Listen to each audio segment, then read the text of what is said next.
వాళ్ళు ఎప్పుడు ఇక్కడ ఆడుకుంటుండ్రి.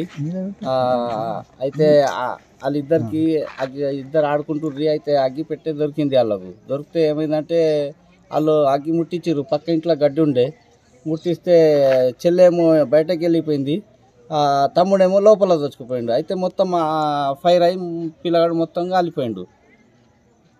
ఇట్లా జరిగింది అన్నట్టు.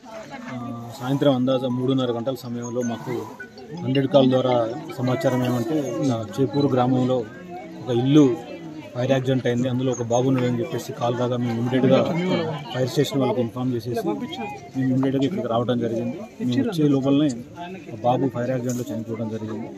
ఇక్కడ బాబు వాళ్ళ ఇంటి ఎదురుగా ఉన్న ఒక ఇంట్లో ఈ గేదెలకి వేసే జొన్న సొప్పు ఉన్నది.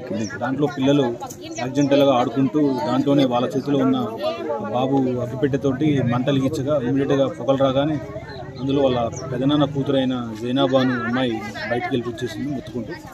ఆ చుట్టుపక్కల వాళ్ళు చూసి దగ్గరికి వచ్చేసి వాటర్ కొట్టే లోపే మంటలు దట్టంగా వ్యాపించి పొగ కూడా వ్యాపించడంతో బాబు ఊపిరాడక ఆ మంటలలో కాలి చనిపోవడం జరిగింది. ఈ కేసు నమోదు చేసుకుని తదుపరి దర్యాప్తు కొనసాగిస్తుంది.